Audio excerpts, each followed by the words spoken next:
எபேசியர் 5ஆம் அதிகாரம் 1வது வசனம். எபேசியர் 5ஆம் அதிகாரம் 1வது வசனம், 267வது பக்கம். ஆதலால் நீங்கள் பிரியமான பிள்ளைகளைப் போல தேவனை பின்பற்றுகிறவர்களாகி. இந்த வசனத்தை மையமாக கொண்டு எனக்குரிய 4 சத்தியங்களை நாம் போன வாரங்களிலே கற்றறிந்தோம். முதலாவதாக என்ன படித்தோம்? ஞாபகம் இருக்குங்களா? கர்த்தருக்கு பிரியமான பிள்ளைகளாக இருக்க வேண்டும். கர்த்தருக்கு பிரியமான பிள்ளைகளாக நாம் என்ன செய்யணும் அப்படின்னு முதலாவது சிந்தித்தோம். இயேசு கிறிஸ்துவை போல என்ன செய்யணும்? நடக்க வேண்டும். அவர்களே தேவனுக்கு பிள்ளை. இரண்டாவது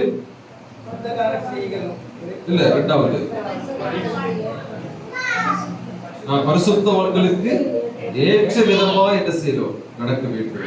மூன்றாவது வெளிச்சத்தின் பிள்ளைகளா என்ன செய்யணும்? நடக்க வேண்டும். நான்காவது ஆவியின் கனிகளை தரக்கூடியவர்களே தேவனுக்கு பிரியமான பிள்ளைகள் என்று சொல்லி நாம் படிக்கிறோம். இப்பொழுது அடுத்ததாக அப்போஸ்தலனாகிய பவுல் தேவனுக்கு பிரியமான பிள்ளைகள் அப்படின்னு சொன்னா அவங்க எப்படி நடக்கணும் அப்படிங்கிறத நமக்கு கற்றுக் கொடுக்கிறார். பாருங்கள்,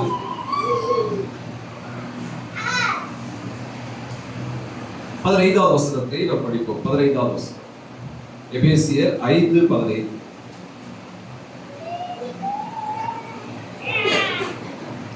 ஆனபடியினாலே நீங்கள் ஞானமற்றவர்களைப் போல் நடவாமல் ஞானமுள்ளவர்களைப் போல் கவனமாய் நடந்து கொள்ள பாருங்கள். பவுல் இந்த இடத்துல இந்த 15வது வசனத்தை துவங்கும் பொழுது ஆனபடியினாலே என்று சொல்லி இங்க துவங்குகிறதை படிக்கிறோம். அப்படி என்னது ஆனபடியினாலே அப்படின்னா என்ன அர்த்தம்?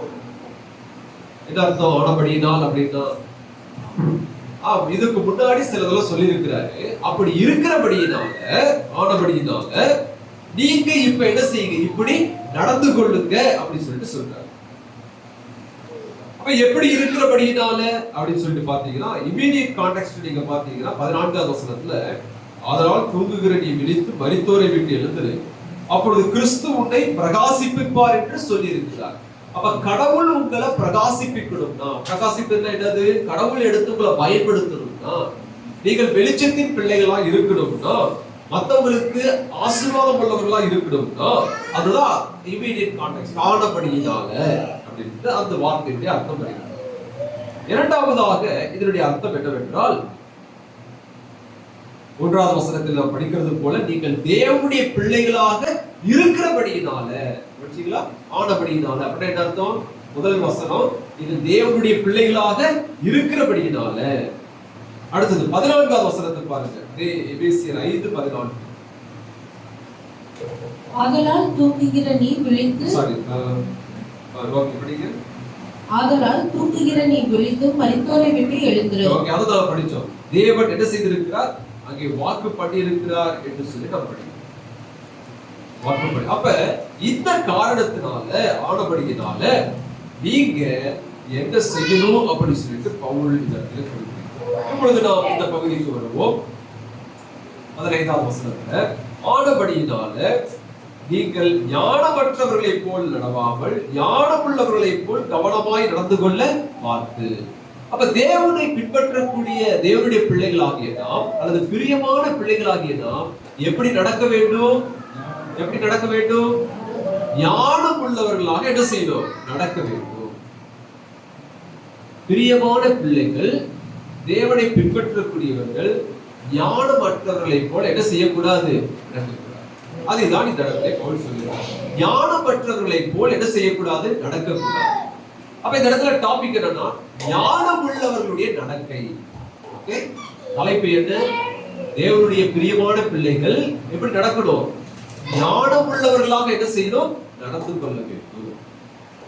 அதுல முதலாவது, நாம் ஞானமற்றவர்களைப் போல நடக்கக்கூடாது. முதல் பாயிண்ட், ஞானமற்றவர்களைப் போல என்ன செய்யக்கூடாது? நடக்கக்கூடாது. நீதிமொழிகள் புஸ்தகத்துல முதல் 3இல் ஒரு பகுதி என்ன சொல்லுகிறது என்றால், அந்த வசனத்தை நாம் வாசிப்போம். நீதிமொழிகள் 1ஆம் அதிகாரம் 20வது வசனம். நீதிமொழிகள் 1ஆம் அதிகாரம் 20வது வசனம். இந்த வார்த்தையானது நீதிமொழிகளிலே பெரும்பாலும் நாம் காணக்கூடிய ஒரு வார்த்தை. நீதிமொழிகள் 763 பக்கம். ஞானமானது வெளியே நின்று கூப்பிடுகிறது, வீதிகளில் சத்தமிடுகிறது. இதுதான் அதிகமாக நீதிமொழிகளிலே சொல்லக்கூடிய வார்த்தை. என்ன வார்த்தை தெரியுங்களா? ஞானம். ஞானம் என்றால் என்ன? விஸ்டம், அறிவு. நாலேஜ் அப்படிங்கிறதுக்கும் விஸ்டம் அப்படிங்கிறதுக்கு என்ன இருக்கிறது? பெருத்த வித்தியாசம் இருக்குது. அறிவு என்பது, நாலேஜ் அப்படிங்கிறது நம்ம படிப்பதன் மூலமாக நம்ம என்ன செய்யறோம்? அதை சம்பாதிப்பது, கற்றுக்கொள்வது, அடைந்து கொள்வது. ஆனால் விஸ்டம் அப்படின்னு சொன்னா அது என்னதுக்கு? அனுபவத்தின் மூலமாக அல்லது கடவுள் அதை நமக்கு என்ன செய்கிறார்? தருவதான் என்னது? ஞானம். சில பேர் நல்லா படிச்சிருப்பாங்க, ஆனா உங்களுக்கு என்ன இருக்காது? ஞானமே இருக்காது. சொல்லுவாங்களே, இவ்வளவு படிச்சிருக்கிற இந்த புத்தி கூட இல்லையா அப்படின்னு சொல்லிட்டு சொல்லுவாங்க. அப்ப ஞானம் என்பது அது கடவுளால் என்ன செய்யப்படக்கூடியது? தரக்கூடிய ஒன்று, அது அனுபவத்தில் வரக்கூடிய ஒன்றாக. அப்ப இங்கே நாம் படிக்கிறோம் நீதிமொழிகளிலே ஞானம் என்ன செய்கிறது என்றால் வெளியிலே நின்று கூப்பிடுகிறது, வீதிகளில் என்ன செய்கிறது? சத்தமிடுகிறது. என்ன சத்தமிடுகிறது? என்ன கூப்பிடுகிறது அப்படின்னா பாருங்க, நீதிமொழிகள் 1ஆம் அதிகாரம் 7வது வசனம். 7வது வசனம். கர்த்தருக்கு பயப்படுதலே ஞானத்தின் ஆரம்பம், மூடர் ஞானத்தையும் போதகத்தையும் அசட்டை பண்ணுகிறார்கள். அப்ப ஞானமற்றவர்களை போல நம்ம என்ன செய்யக்கூடாது? நடக்கக்கூடாது. ஏன்னா இந்த ஞானமற்றவர்கள் ஞானத்தை வெறுக்கக்கூடியவர்களாக இருக்கிறார்கள். என்ன வெறுக்கிறாங்க பாருங்க. நாம் வாசித்த 7வது வசனத்துல மூடர் ஞானத்தையும் போதகத்தையும் என்ன செய்யறாங்க? அசட்டை பண்ணுகிறாங்க. அவ தேவனை பின்பற்றக்கூடிய நாம், தேவனுடைய பிரியமான பிள்ளைகளாகிய நாம் என்ன செய்யக்கூடாது? ஞானமற்றவர்களை போல இருக்கக்கூடாது. அப்ப என்ன அர்த்தம்? ஞானத்தை நாம் அசட்டை பண்ணக்கூடாது. புரிச்சுங்களா? ஞானத்தை நாம் என்ன செய்யக்கூடாது? அசட்டை பண்ணக்கூடாது. எங்கே ஞானம் இருக்கிறது அப்படின்னா தேவனுடைய வார்த்தையில என்ன இருக்கிறது? தேவனுடைய வார்த்தை தான் என்னது? இன்னும் சொல்ல போனால் இந்த நீதிமொழிகள்ல இந்த ஞானம் யாரோடு ஒப்பிட்டு சொல்லப்பட்டிருக்கிறது உங்களுக்கு தெரியுமா? இயேசு கிறிஸ்துவோடு என்ன செய்யப்பட்டது? ஒப்பிட்டு சொல்லப்பட்டது. பாருங்கள், 8ஆம் அதிகாரம், நீதிமொழிகள் 8ஆம் அதிகாரம் 17வது வசனம். என்னை சிநேகிக்கிறவர்களை நான் சிநேகிக்கிறேன், அதிகாலையில் என்னை தேடுகிறவர்கள் என்னை கண்டடைவார்கள். யார் இங்க பேசுகிறது? ஞானம் இங்கே பேசுகிறது. ஞானம் என்ன சொல்லுகிறது? என்ன நேசிச்சீங்கன்னா நான் உங்களை என்ன செய்வேன்? நேசிப்பேன். என்ன நீங்க தேடுனீங்கன்னா நீங்க என்ன செய்வீங்க? கண்டடைவீர்கள் அப்படின்னு சொல்லிட்டு அங்க சொல்லிக்கொண்டே வருகிறார். சொல்லிட்டு பாருங்க 30வது வசனம், அதே அதிகாரம் 8ஆம் அதிகாரம் 30வது வசனத்துல, நான் அவர் அருகே செல்ல பிள்ளையா இருந்தேன், நித்தமும் அவருடைய மனமகிழ்ச்சியா இருந்து எப்பொழுதும் அவர் சமூகத்தில் களி கூர்ந்தேன். அப்ப இந்த கான்டெக்ஸ்ட் என்னன்னா, பின்னாடி ஞானம் என்ன செய்கிறது? பேசிக்கொண்டே வருகிறது. வந்து திடீர்னு அங்க சொல்லப்படுகிறது, நான் அவரை அருகே செல்ல பிள்ளையா இருந்தேன், நித்தமும் அவருடைய மனமகிழ்ச்சியா இருந்து எப்பொழுதும் அவர் சமூகத்தில் களி கூர்ந்தேன். யாருடைய சமூகத்துல? பிதாவானவருடைய சமூகத்துல, தேவனுடைய சமூகத்துல என்ன செய்ய இருந்தேன் என்று சொல்லப்படுகிறது. அப்ப யாரை பற்றி சொல்லப்படுகிறது? இயேசு கிறிஸ்துவை பற்றி இங்க சொல்லப்படுகிறது. அப்ப இயேசு கிறிஸ்துவே யாராக இருக்கிறார் என்றால், யாராக இருக்கிறார்? ஞானமாக இருக்கிறார். அப்ப நாம் ஞானமற்றவர்களை போல நாம் நடக்க கூடாது. ஞானமற்றவர்கள் ஞானத்தை சட்டிப்படுத்துகிறார்கள். இன்னும் சில வசனத்தை பாருங்கள். 10ஆம் அதிகாரம் 1வது வசனம், நீதிமொழிகள் 10:1. சாலமோனின் நீதிமொழிகள். ஞானமுள்ள மகன் தகப்பனை சந்தோஷப்படுத்துகிறான், மூடத்தனம் உள்ளவனோ தாய்க்கு சஞ்சலமாய் இருக்கிறான். ஞானமற்றவர்களை போல நாம் நடக்க கூடாது. காரணம் என்ன? அது மற்றவர்களுக்கு நாம் என்ன செய்கிறோம்? சஞ்சலத்தை கொடுக்கக்கூடியது ஞானமற்றவர்களுடைய செயல். 12ஆம் அதிகாரம் 15வது வசனம், 12-15. மனிதனுடைய வழி அவன் பார்வைக்கு செம்மையா இருக்கும், ஆலோசனைக்கு செவி கொடுக்கிறவனோ ஞானம் உள்ளவன். அப்ப இப்படி நிறைய வசனங்களை ஞானமற்றவர்கள் மனிதர்களுடைய என்ன செய்வார்கள் என்பதை சொல்லப்படுகிறது. சில வசனங்கள் உண்டு, அதை குறித்துக் கொள்ளுங்கள். 13ஆம் அதிகாரம் 16வது வசனம், 28ஆம் அதிகாரம் 26வது வசனம். அப்ப ஞானமற்றவர்களை போல நம்ம என்ன செய்யக்கூடாது? நடக்கக்கூடாது. ஏனென்றால் நாம் ஞானம் உள்ளவர்களுடைய பிள்ளைகளாக, தேவனுக்கு பிரியமான பிள்ளைகளாக நாம் காணப்படுகிறபடினால ஞானமற்றவர்களை போல நம்ம என்ன செய்யக்கூடாது? கிறிஸ்துவ வாழ்க்கையில வாழக்கூடாது. இயேசுநாதரே சொல்லுகிறார் இல்லையா, நாம் எப்படி இருக்கிறோம்? பாவை போல இதாவும் புறாவை போல. ஞானம் உள்ளவர்களாக நாம் என்ன செய்யணும்? இருக்க வேண்டும். இந்த இடத்துல வாக்கிங் இன் விஸ்டம், ஞானத்திலே நடத்தல் அப்படின்னா என்ன அர்த்தம்? ஞானத்துல என்ன செய்யுங்க நடக்க, தேவனுடைய பிரியமான பிள்ளைகள் ஞானத்துல என்ன செய்யணும், நடக்கணும், ஞானம் உள்ளவங்களா இருக்கணும் அப்படின்னா என்ன அர்த்தம்னா, முதலாவது நீதிமொழிகள் 1ஆம் அதிகாரம் 7வது வசனத்துல கர்த்தருக்கு பயப்படுதலே ஞானத்தின் ஆரம்பம். அப்ப ஞானத்துல நடத்தல், ஞானவான்களாக இருக்கணும் அப்படின்னு சொன்னா, ஞானம் உள்ளவர்களை போல நடக்கணும் அப்படின்னு சொன்னா என்னன்னா, கர்த்தருக்கு என்ன செய்யணும், பயப்படுதல் தான் ஞானத்துல என்ன செய்தல், ஞானத்துல நடத்தல். அப்ப தேவனுக்கு பிரியமான பிள்ளைகள் என்ன செய்யணும், கர்த்தருக்கு என்ன செய்யணும், பயப்பட வேண்டும். இரண்டாவதாக அதே நீதிமொழிகள் 13:20 பாருங்க. நீதிமொழிகள் 13:20. ஞானிகளோடு சஞ்சரிக்கிறவன் ஞானம் அடைவான், மூடருக்கு தோழனோ நாசம் அடைவான். அப்ப ஞானத்துல நடத்தல் அப்படின்னா என்ன அர்த்தம் அப்படின்னா, என்ன அர்த்தம், ஞானிகளுடன் என்ன செய்யணும், சஞ்சரித்தல். சஞ்சரித்தல் எடுத்து வாழுதல். அப்ப நம்முடைய உறவு, நம்முடைய ஐக்கியம், நம்முடைய நட்பு யாரோடு இருக்க வேண்டும் என்றால், யாரோடு இருக்க வேண்டும், ஞானம் உள்ளவர்களோடு, தேவனுடைய பிள்ளைகளோடு என்ன செய்து இருக்கணும். அதுதான் ஞானத்தில் நடத்தல் என்பதாகும். மூன்றாவதாக ஞானத்தில் நடத்தல் அப்படின்னு சொன்னா, மத்தேயு 7ஆம் அதிகாரம் 24வது வசனம். மத்தேயு 7:24.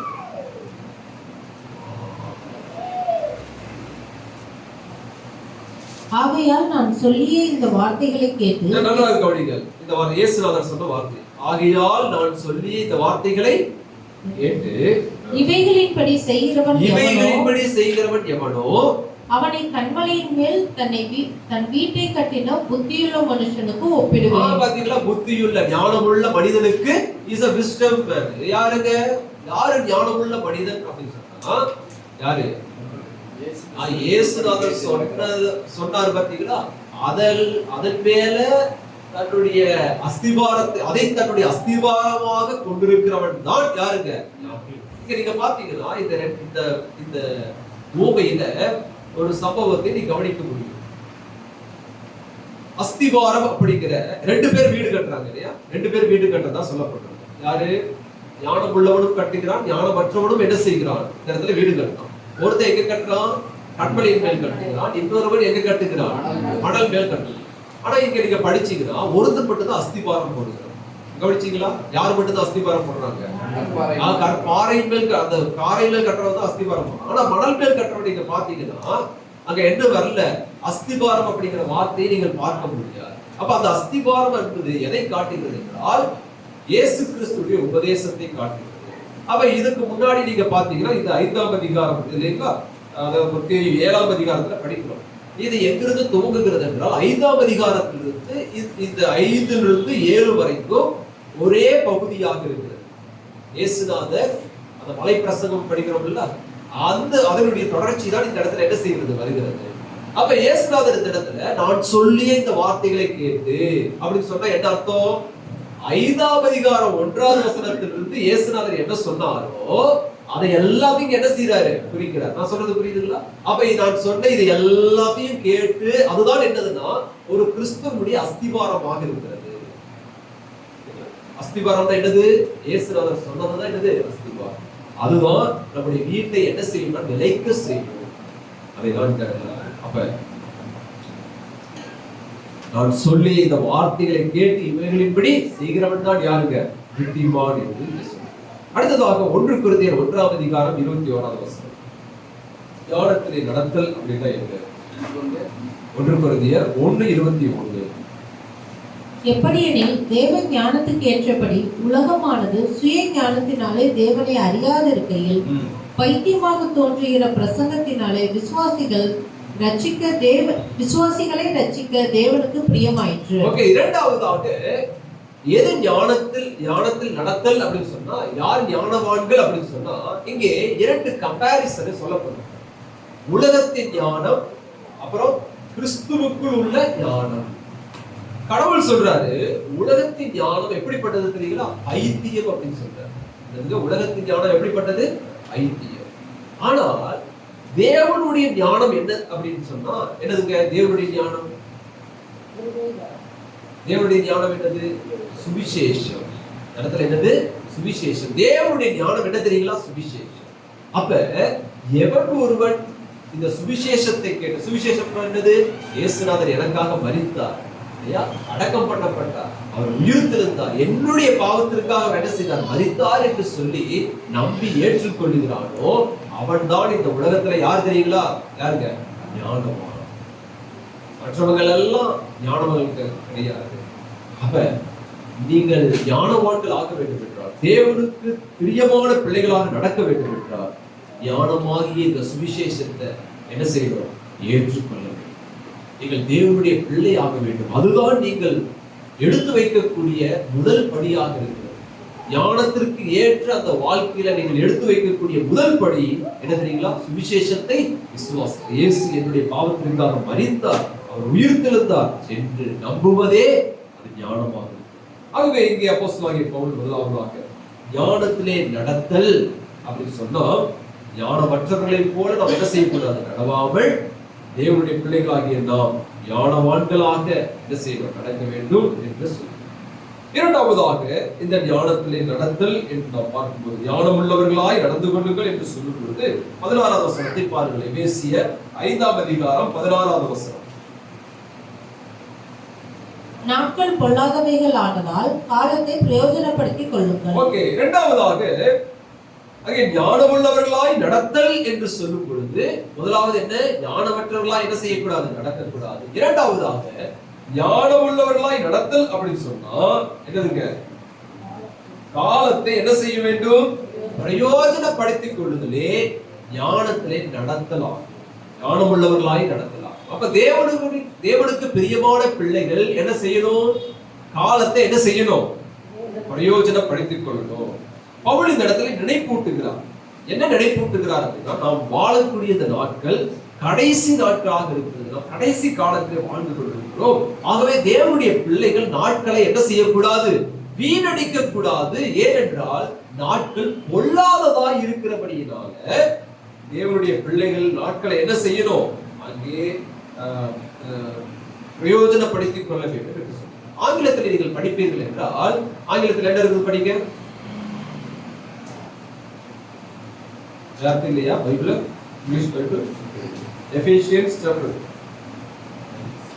5 verse 16. இங்க டேவிட் அதான் redeeming the time because the days are. அத கவனித்தீங்களா? என்ன வார்த்தை போட்டுருக்குது? redeeming அப்படிங்கிற வார்த்தை. redeem அப்படிங்கிற வார்த்தை பயன்படுத்தப்பட்டது. தமிழ்ல என்ன போட்டுருக்குது? பிரயோஜனப்படுத்திக் கொள்ளுதல் அப்படிங்கிற ஒரு வார்த்தை. அதுக்கு சம்பந்தம் இல்லாத வார்த்தை. ஆனால் உண்மையான வார்த்தை என்ன அப்படின்னா, மூல பாஷையிலிருந்து கிரேக்க மொழியிலிருந்து நாம் பார்க்கும்போது redeeming the time. redeemingனா என்னது அர்த்தம்? மீட்டுக் கொள்ளுதல், விடுதலை ஆக்குதல். ரெடீம்னா என்னது? காப்பாற்றுதல், மீட்டுக் கொள்ளுதல். இப்ப இந்த வார்த்தையை நீங்க படிக்கும்போது வித்தியாசமான அர்த்தம் உங்களுக்கு வெளிப்படும். இப்ப படிங்க. நாட்கள் பொல்லாதவைகளானதால் காலத்தை என்ன செய்யுங்கள்? மீட்டுக் கொள்ளுங்கள். பிரயோஜனம் அல்ல, என்னதுங்க? மீட்டுக் கொள்ளுங்கள், அதை விடுவித்துக் கொள்ளுங்கள், காப்பாற்றிக் கொள்ளுங்கள் என்ற அர்த்தம் தான் உண்மையான அர்த்தம். அதாவது வாங்குதல். ஓகே, இதனுடைய அர்த்தம் என்னது? எப்படி என்ன அர்த்தம்? வாங்குதல் அல்லது முழுமையாக என்ன செய்தல்? வாங்குதல் என்று பொருள் வரும். இதற்கு உதாரணமாக தானியேல் 2ஆம் அதிகாரம் 8வது வசனத்தை பாருங்கள். தானியேல் 2:8.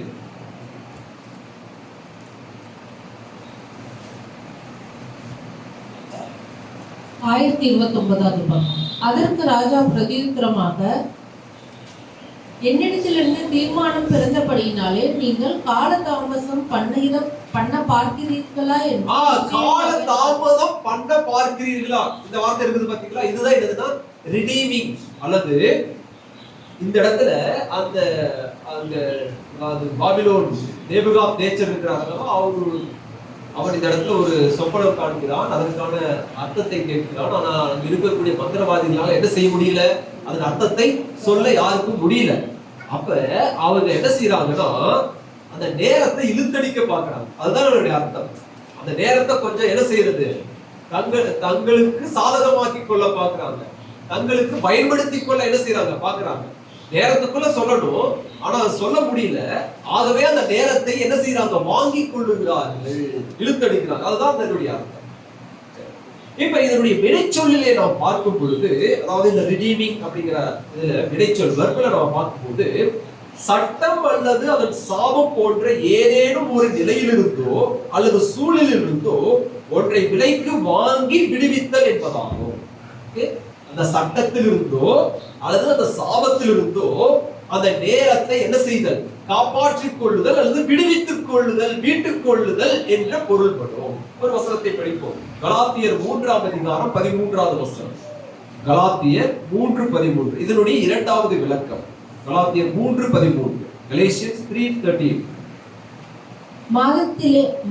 மரத்திலே தூக்கப்பட்ட எவனும் சபிக்கப்பட்டவன் என்று எழுதியிருக்கிறபடி, மரத்திலே தூக்கப்பட்ட எவனும் என்னது? சபிக்கப்பட்டவன். கிறிஸ்து நமக்காக சாபமாகி நியாயப்பிரமாணத்தின் சாபத்திற்கு நீங்களாக்கி மீட்டுக் கொண்டார். அப்ப இந்த விடுவித்தல் இதனுடைய வினைச்சொல் என்னவென்றால், இந்த redeem இருக்குதுன்னா இதனுடைய வினைச்சொல் அர்த்தத்துல வெர்பல என்னன்னா மீட்டுக் கொள்ளுதல். எதிலிருந்து? ஒருவருடைய சாபத்திலிருந்து என்ன செய்தல்? மீட்டுக் கொள்ளுதல். இது சாபத்திலிருந்து மீட்டுக் கொள்ளுதல். அப்ப இயேசுநாதர் நம்மை சாபத்திலிருந்து என்ன செய்தார்? மீட்டுக் கொண்டார். இரண்டாவது 4ஆம் அதிகாரம் கலாத்தியர் 4ஆம் அதிகாரம் 4வது வசனத்தை பாருங்க. 4வது வசனம். நாம் புத்திர சுவீகாரத்தை அடையும்படி நியாயப்பிரமாணத்திற்கு கீழ்ப்பட்டவர்களை மீட்டுக் கொள்ளத்தக்கதாக. அப்ப நியாயப்பிரமாணத்திலிருந்து நம்ம என்ன செய்தார்? மீட்டுக் கொண்டார். அப்ப சாபத்திலிருந்து மீட்டுக் கொள்ளுதல், அப்புறம் நியாயப்பிரமாணத்திலிருந்து என்ன செய்தல்? மீட்டுக் கொள்ளுதல். அதற்காக ஒன்றை கொடுத்து என்ன செய்தல்? மீட்டுக் கொள்ளுதல். சாபத்தில் நின்று காப்பாற்றப்பட என்ன செய்யணும்? ஒன்றை கொடுக்க வேண்டும். அந்த சாபம் தானா போயிடாது. என்ன செய்யணும்? ஒன்றை கொடுத்தாதான் என்ன ஆகும்? சாபம் போகும். இப்ப நாம் நியாயப்பிரமாணத்திற்கு கீழாக இருக்கிறோம். அந்த நியாயப்பிரமாணத்திலிருந்து நாம் விடுதலை ஆக்கப்பட்ட சாதாரணமா போயிடாது. என்ன செய்யணும்? அதற்காக ஒண்ணு என்ன செய்யணும்? கொடுக்க வேண்டும். அப்போதான் என்ன செய்ய முடியும்? அதை மீட்டுக் கொள்ள முடியும். இப்ப இதுவரைக்கும் அர்த்தம் புரிந்ததா? இப்ப மூன்றாவதாக இதனுடைய இடைவிடை வடிவத்தில், அதாவது மிடில் வாய்ஸ், இந்த வார்த்தையினுடைய மிடில் வாய்ஸ்ல நம்ம படிக்கும் பொழுது என்ன அர்த்தம் அப்படின்னா, ஒருவர் ஒரு அடிமையை என்ன செய்திருக்கிறார் என்றால் மீட்டுக் கொண்டிருக்கிறார். ஒருவர் காசு கொடுத்து என்ன செய்திருக்கிறார்? ஒரு அடிமையை மீட்டுக் கொண்டிருக்கிறார். ஆனால் அவர் அவரை மீட்கும் பொழுது ஒரு தவறான நோக்கத்தோடு அவர் என்ன செய்திருக்கிறார் தெரியுமா? காசு கொடுத்து மீட்டுக் கொண்டிருக்கிறார். சொல்றது புரியுதுங்களா? தவறான நோக்கத்தோடு என்ன செய்திருக்கிறார்? அந்த அடிமையை மீட்டுக் கொண்டிருக்கிறார். இப்பொழுது அதை அறிந்த நான் என்ன செய்கிறேன் என்றால், ஒரு நல்ல நோக்கத்திற்காக அங்கே அவரை மறுபடியுமாக நான் என்ன செய்கிறேன்? மீட்டுக் கொள்கிறேன். இதுதான் இந்த வார்த்தையினுடைய அர்த்தமாக இருக்கிறது. ஆகவே பவுல் இந்த இடத்துல இதை படிக்கக்கூடிய வாசகர்களிடத்துல என்ன சொல்றாருன்னா, காலத்தின் மீது ஆதிக்கம் செலுத்தும் ஏதோ ஒன்றிடமிருந்து அக்காலத்தை விலைக்கு வாங்கி மீட்டுக் கொள்ளுமாறு அறிவுறுத்துகிறார். புரியுதுங்களா? இதை நல்லா கவனித்தாதான் புரியும். காலத்தின் மீது, இப்ப நம்ம என்ன படிச்சுட்டு இருக்கிறோம்? நாட்கள் பொல்லாதவைகள் ஆனதால் காலத்தை என்ன செய்யுங்கள்? பிரயோஜனப்படுத்திக் கொள்ளுங்கள். இப்ப இந்த அர்த்தங்களை எல்லாம் வைத்து கடைசியில பவுல் என்ன சொல்றாருன்னா, காலத்தின் மீது ஆதிக்கம் செலுத்தும் ஏதோ ஒன்றிடமிருந்து, இந்த இடத்துல காலத்தை, நாட்களை எது ஆதிக்கம் செய்கிறது? எது ஆதிக்கம் செய்கிறது? உலகம், சோஷியல். ஓகே. பொல்லாதவைகள் ஆனதால் இந்த வாழக்கூடிய காலம் எப்படி இருக்குது? பொல்லாதவைகளாக இருக்குது. அப்ப இந்த காலத்தின் மீது ஆதிக்கம் செய்யக்கூடிய ஒன்றிலிருந்து அக்காலத்தை நாம் விலைக்கு வாங்கி மீட்டுக் கொள்ள வேண்டும். எப்படி? அடிமைப்பட்ட ஒருவன் வாங்கக்கூடியவன் ஒரு நோக்கத்திற்காக என்ன செய்கிறான்? வாங்குகிற தவறான நோக்கத்திற்காக வாங்கும் பொழுது அதை நாம் என்ன செய்கிறோம் என்றால் நல்ல நோக்கத்திற்காக என்ன செய்கிறோம்? மீட்டுக் கொள்கிறோம். அதே போல தேவ பிள்ளைகளாகிய நாம், கர்த்தரை பின்பற்றக்கூடிய நாம், இந்த மோசமான காலத்தை நாம் என்ன செய்யணும் தெரியுமா? நாம் அதை மீட்டுக் கொள்ள வேண்டும். நல்ல காரியத்திற்காக நாம் என்ன செய்யணும்? மீட்டுக் கொள்ள வேண்டும் என்று சொல்லி இங்க அறிவுறுத்தி. அப்ப இந்த காலத்தை ஆதிக்கம் செய்வது அதை நம்ம கண்டுபிடிச்சாதானே மீட்டுக் கொள்ள முடியும். அப்ப இந்த காலத்தை எது ஆதிக்கம் செய்கிறது? 2ஆம் அதிகாரம் 2வது வசனம். எபேசியர் 2:2. அவைகளில் நீங்கள் முற்காலத்திலே இவ்வுலக வழக்கத்திற்கு ஏற்றபடியாகவும் கீழ்ப்படியாமின் பிள்ளைகளிடத்தில் இப்பொழுது கிரியை செய்கிற ஆகாயத்து அதிகார பிரபுவாகிய ஆவிக்கேற்றபடியாகவும் நடந்து இந்த கொள்வீர்கள். காலத்தை இப்பொழுது ஆதிக்கம் செய்வது எதுவென்றால், யார் இதை படிக்கும் போதே தெரிஞ்சிருவோம், யாருங்க? பிசாசு. அப்ப இன்றைக்கு இந்த உலகம் யாருடைய ஆதிக்கத்தின் கீழ், இந்த காலம் யாருடைய ஆதிக்கத்தின் கீழ் இருக்கிறது? பிசாசினுடைய ஆதிக்கத்தின் கீழ் இருக்கிறது. அவன் இந்த காலத்தை தன் கையிலே வைத்திருக்கிறான். அதே போல அதே எபேசியர் 6:12-13 நாம் படிக்க முடியும். அப்ப விசுவாசிகள் நிகழ்காலத்தை தீமைக்கு அடிமைப்பட்டிருக்கும் நிலையிலிருந்து விலைக்கு வாங்கி மீட்டுக் கொண்டு அதற்கு பதிலாக கர்த்தருக்கு பிரியமான வழிகளில் அதை பயன்படுத்திக் கொள்ள வேண்டும். இப்பொழுது புரியுதுங்களா? இப்ப இந்த சாத்தான் என்ன செய்திருக்கிறான் என்றால், இந்த காலத்தை அவன் என்ன செஞ்சிருக்கிறான்? தன் கையில வைத்திருக்கிறான். தீமையான நோக்கத்திற்காக அவன் என்ன செய்திருக்கிறான்? வைத்திருக்கிறான். இப்ப இந்த காலத்திலே வாழ்ந்து கொண்டிருக்கக்கூடிய விசுவாசிகளாகிய நாம், தேவனுக்கு பிரியமான பிள்ளைகளாகிய நாம் எப்படி ஞானவான்களாக நடந்து கொள்ள வேண்டும் என்றால், இந்த பொல்லாத காலத்தை, பிசாசின் கையில் இருக்கக்கூடிய அந்த காலத்தை நாம் என்ன செய்யணும் தெரியுமா? நாம் வாழ்க்கையிலே தேவனுக்கு பிரியமாய் நடப்பதன் மூலமாக அதை என்ன செய்யணும்? மீட்டுக் கொள்ள வேண்டும். பிரியமான வாழ்வதில் அதை நாம் என்ன செய்ய வேண்டும் என்றால் பயன்படுத்திக் கொள்ள வேண்டும். இன்றைக்கு உலக மனிதர்கள் இந்த காலத்தை பொல்லாத காரியத்திற்கு என்ன செய்யறாங்க? பயன்படுத்தி கொண்டிருக்கிறாங்க. ஆனா தேவனுடைய பிள்ளைகளாகிய நாம் அதற்கு பதிலாக நாம் கர்த்தருக்கு பிரியமாக வாழ்வதன் மூலமாக நாம் அதை என்ன செய்ய முடியும்? பயன்படுத்தி கொள்ள முடியும். இப்பொழுது புரியுதுங்களா இந்த வார்த்தையினுடைய அர்த்தம்? 5ஆம் அதிகாரம் எபேசியர் 5:10. கர்த்தருக்கு பிரியமானது இன்னதென்று நீங்கள் சோதித்து பாருங்கள். அப்ப இந்த பொல்லாத காலத்தை நம்ம தேவனுக்கு பிரியமாய் நாம் வாழ்வதன் மூலமாக நாம் அதை மீட்டுக் கொள்ளக்கூடியவர்களாக, இதுதான் இந்த வார்த்தையின் அர்த்தமாக இருக்கு. ஆகவே தேவனுக்கு ஞானவான்களாய் நடத்தல் அப்படின்னு சொன்னா, இந்த பொல்லாத காலத்தை நாம நன்மையான காரியத்திற்கு என்ன செய்யணும்? தேவனுக்கு பிரியமாய் வாழ்வதற்காக நாம் அதை மீட்டுக் கொள்ள வேண்டும் என்று. மூன்றாவதாக ஞானத்திலே நடத்தல், ஞானமாய் நடந்து கொள்ள கவனமாய் இருங்கள் என்று சொல்லும் 17ஆம் வசனத்தை பாருங்கள். நீங்கள் மதியற்றவர்களாயிராமல் கர்த்தருடைய சித்தம் என்னதென்று உணர்ந்து கொள்ளுங்கள். ஓகே, மூன்றாவதாக ஞானத்திலே நடத்தல் அப்படின்னு சொன்னா, அல்லது தேவனுக்கு பிரியமான பிள்ளைகளாய் நடத்தல் அப்படின்னு சொன்னா என்னதுங்க? 17ஆம் வசனத்தின் அடிப்படையில தேவனுடைய சித்தம் என்னதென்று உணர்ந்து கொள்ளுதலே ஞானமாய் நடத்தலாம். தேவனுடைய சித்தம் என்னதென்று அறிந்து கொள்ளுதலே ஞானமாய் நடத்தல், அல்லது தேவனுக்கு பிரியமான பிள்ளைகளாக நடத்தல் அப்படின்னு சொன்னா தேவனுடைய சித்தத்தை அறிந்து. இந்த இடத்துல தேவனுடைய சித்தத்தை அறிந்து கொள்ளுதல் என்று சொல்வது, இந்த இடத்துல தனிப்பட்ட ஒரு காரியத்தை பவுல் இந்த இடத்துல முக்கியப்படுத்தல. ஒவ்வொருவருடைய வாழ்க்கையிலே தனிப்பட்ட தேவனுடைய சித்தம் இருக்கு. ஒரு மிக முக்கியமான ஒரு கட்டத்திலே தேவ சித்தத்தை அறிவதை பற்றி இந்த இடத்துல கூறல. அதாவது வேலைக்கு நான் போறது, அல்லது கல்யாணம் பண்றது, அல்லது வேறு அப்படி தனிப்பட்ட நிலையிலே தேவனுடைய சித்தத்தை அறிதலை பற்றி இந்த இடத்துல கூறாமல் இந்த இடத்துல எதை காட்டுகிறது என்றால், ஏற்கனவே வெளிப்படுத்தப்பட்ட தேவனுடைய சித்தத்தின்படி நடத்தலை காட்டுகிறது.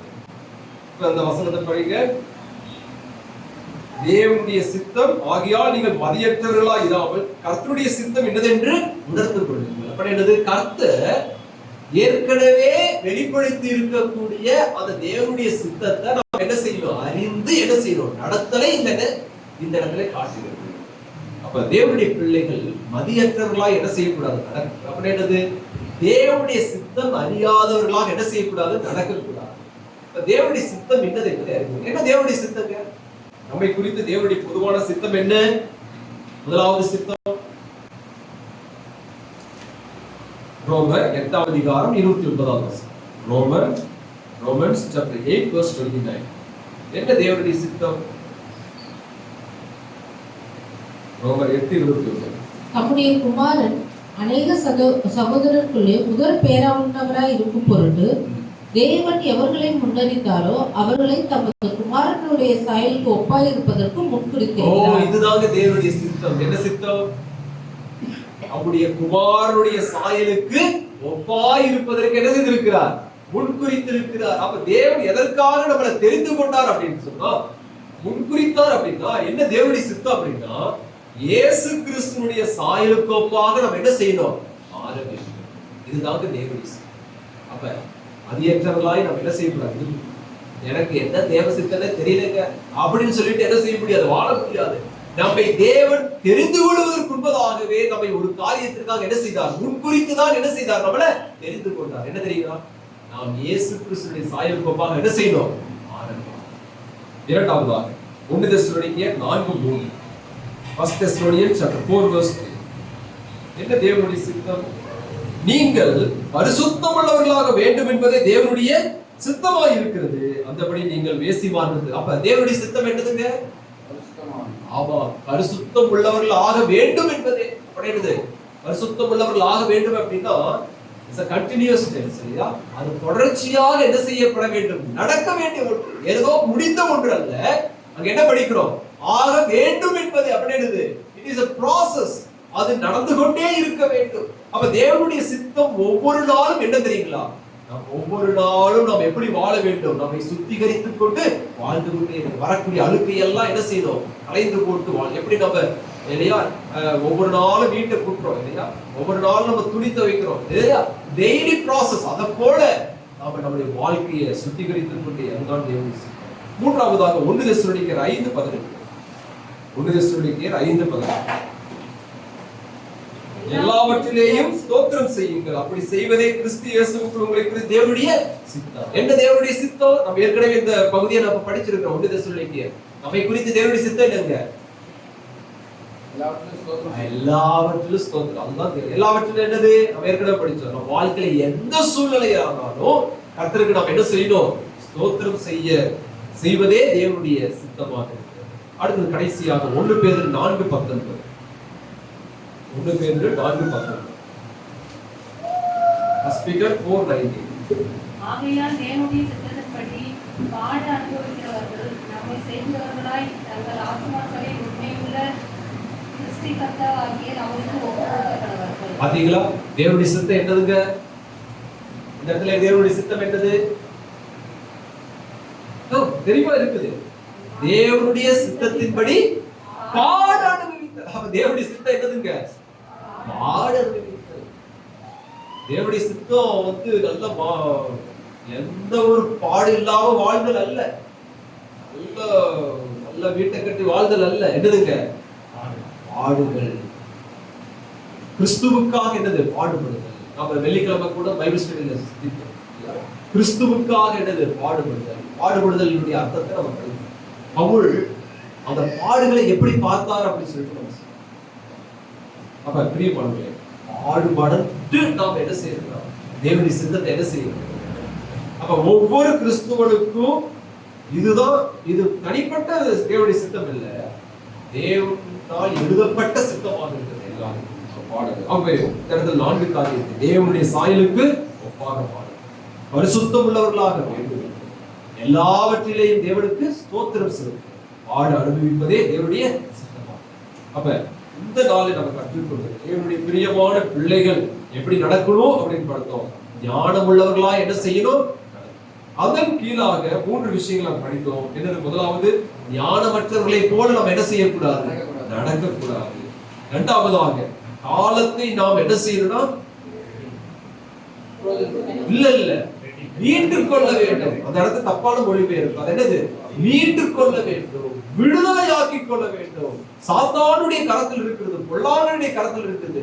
அதை நாம என்ன செய்யணும்? நன்மையான காரியத்தை செய்வது மூலமாக அதை என்ன செய்யணும்? நாம மீட்டுக் கொள்ள வேண்டும். மூன்றாவதாக, தேவனுடைய சித்தம் என்னது என்பதை அறிந்து நாம் ஞானமுள்ளவர்களா என்ன செய்யணும்? நடக்கிறோம்.